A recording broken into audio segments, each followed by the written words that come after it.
नमामि धन्वंतराय नमः। Hello guys, आयुर्वेंगे वेलकम्स यू। आज हम नेत्र रचना का आयुर्वेद अनुसार अध्ययन करेंगे।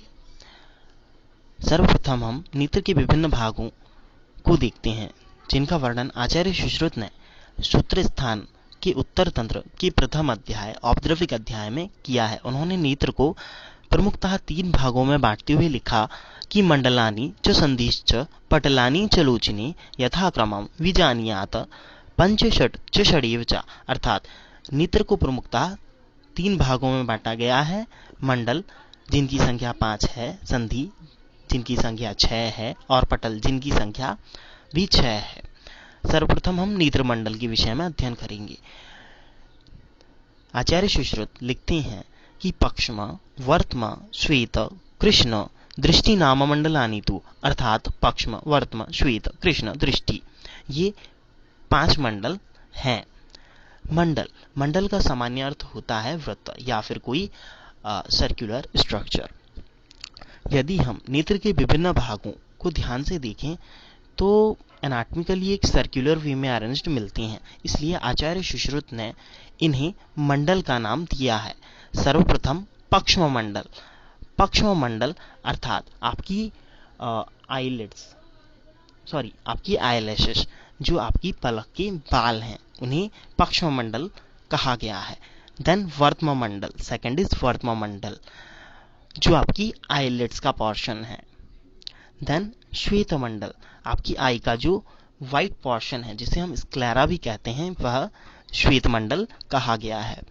देन फोर्थ इज कृष्ण मंडल, आपके आई का जो ब्लैक पोर्शन है, आइरिस वाला जो पार्ट है, उसे कृष्ण मंडल कहा गया है। देन फिफ्थ इज दृष्टि मंडल को रेटिना के साथ कोरिलेट किया गया है, the inner tunic of the eye. अब इन मंडलों के प्रमाण के विषय में आचार्य सुश्रुत ने बताया है कि कृष्ण मंडल जो होता है उसका प्रमाण नेत्र बुद्बुद का 1/3 होता है, और जो दृष्टि होती है वह एक कृष्ण मंडल की 1/7 भाग के बराबर होती है। अब हम नेत्र संधि के विषय में अध्ययन करेंगे।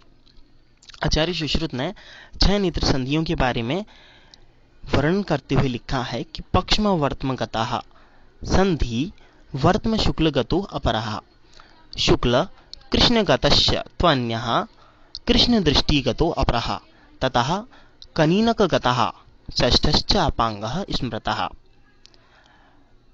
पहली पक्ष्म वर्त्मगत संधि, ठीक है, मतलब आपकी जो आईलेस और आईलिड्स के बीच का जंक्शन होता है उसे ही पक्ष्म वर्त्मगत संधि कहते हैं।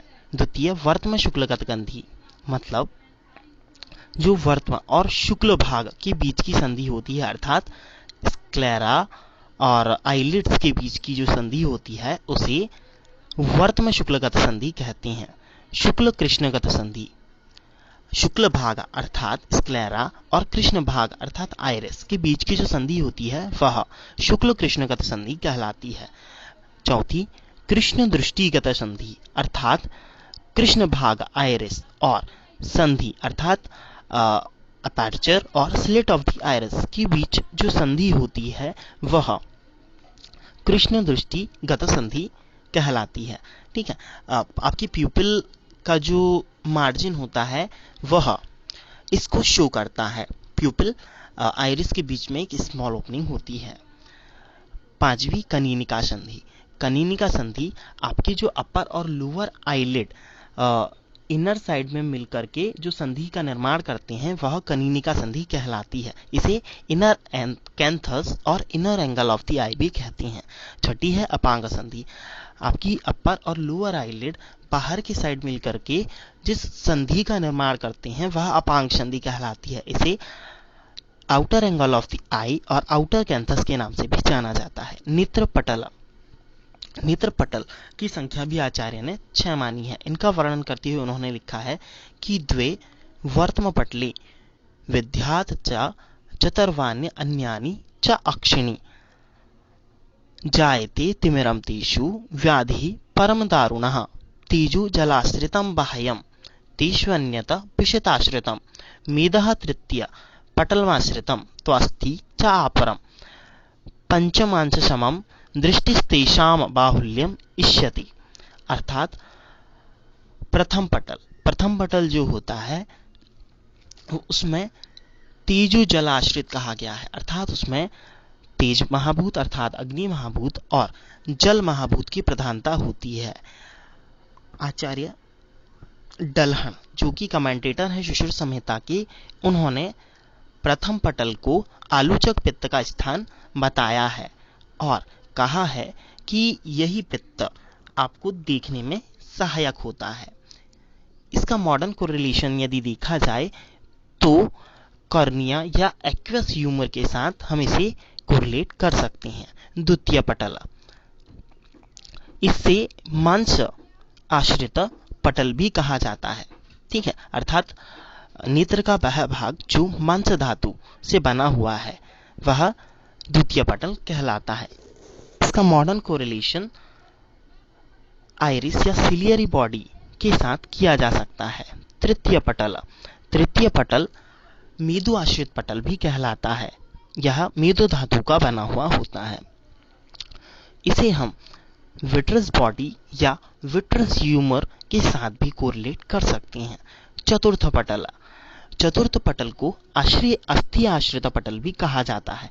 यह आपकी आई में डीपली सिचुएटेड होता है, ठीक है, और इसका निर्माण अस्थि धातु द्वारा होता है। इसे हम बॉनी सॉकेट, आई का जो बॉनी ऑर्बिट होता है उससे कोरिलेट कर सकते हैं। पांचवा और छठवां पटल, आपका जो पांचवा और छठवां पटल है वह वर्त्मगत होता है। जो अपर आईलिड मतलब जो ऊर्ध्ववर्त्म है उसमें पंचम पटल और जो लोअर आईलिड अर्थात अधोवर्त्म है उसमें छठा पटल स्थित होता है। इसका मॉडर्न कोरिलेशन आप आईलिड और पाल्पेब्रे के साथ कर सकते हैं।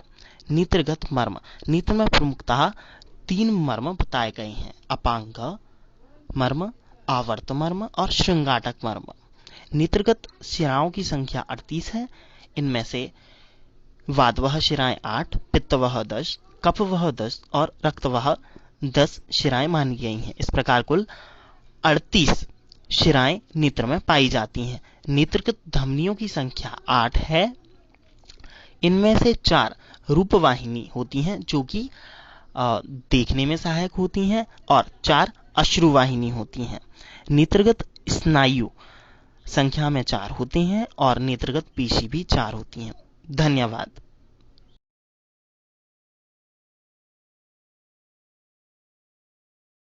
Thank you guys for watching our videos. Please like, share and subscribe to our channel.